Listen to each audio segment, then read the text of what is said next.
लोग real number पढ़ रहे हैं क्लास 9 चैप्टर 1 का। नेचुरल नंबर्स क्या होते हैं? वो नंबर जो एक बार में स्टार्ट होते हैं, एक से स्टार्ट होते हैं और मैक्सिमम कहीं तक भी जा सकते हैं। ठीक है, नेचुरल नंबर को n से डिनोट करते हैं। एक बैग में मान लो कोई भी पूरे नंबर रखे हुए हैं, ये नेचुरल नंबर का बैग है।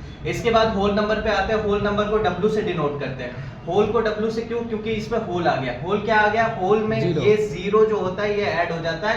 नेचुरल नंबर में जीरो नहीं होता है, होल नंबर में जीरो आ जाता है। मान लो आपका एक बैग था, इसमें आपने जीरो को गेड़ दिया तो ये पहले से ही नंबर थे, अब इसमें एक जीरो भी मिल गया है।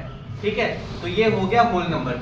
इसके बाद आता है इंटीजर्स। इंटीजर्स क्या है? कोई भी नंबर हम लोग होल नंबर नेचुरल नंबर के बीच का अगर प्लस माइनस फाइंड करना होता है तो वो इंटीजर आता है। इंटीजर मान लो एक सीडी की तरह है।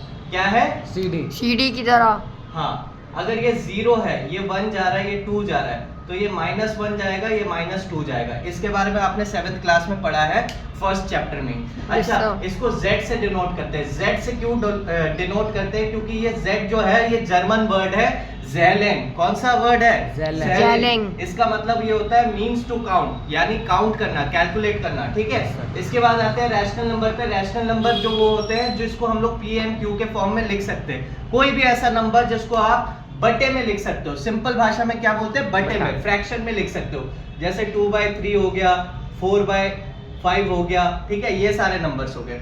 ठीक है, जिसको हम लोग बटे में लिख सकते हैं वो सारे रैशनल नंबर में आते हैं। और इसमें Q यानी नीचे वाला, ठीक है, जीरो नहीं होना चाहिए। ऊपर वाले को न्यूमरेटर कहते हैं और नीचे वाले को डिनोमिनेटर कहते हैं। इसको Q से डिनोट करते हैं। ठीक है, Q फॉर कोटेशन होता है, कोटेशन जो लास्ट में बच जाता है ना डिवाइड करने के बाद, इसलिए इसको Q से डिनोट करते हैं।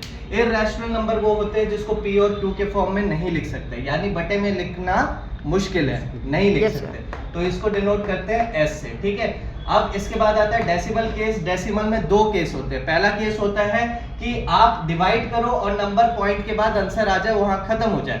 ठीक है, दूसरा वाला केस ये होता है कि नंबर को आप डिवाइड करते रहो, बार बार आता रहेगा। जैसे अगर मैं 3 से 2 को डिवाइड करता हूं तो ये बार बार आता रहेगा, बार बार माइनस होता रहेगा। समझ आया? Yes sir. ठीक है, इतना क्लियर है?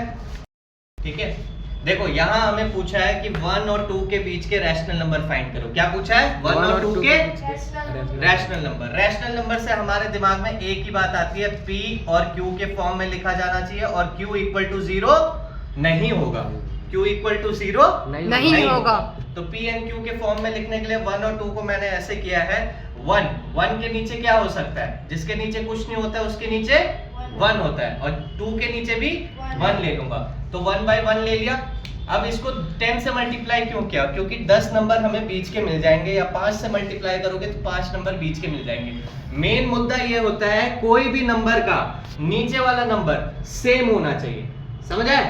क्या समझ आया? कोई भी नंबर का नीचे वाला नंबर सेम होना चाहिए। ऊपर में बेशक चेंज होता रहे, ठीक है, नीचे वाला सेम।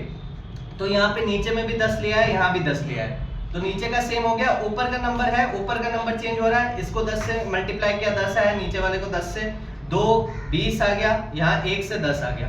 अब 10/10, 11/10, 12/10, 13/10, 14/10, 15/10, 16/10, ये आ गए 5 नंबर 1 और 2 के बीच के रैशनल नंबर। रैशनल नंबर क्यों?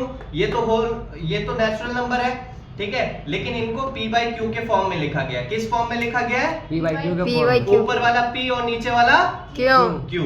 समझ आया? और Q की वैल्यू 0 कहीं भी नहीं है। Q की वैल्यू 0 कहीं भी नहीं है।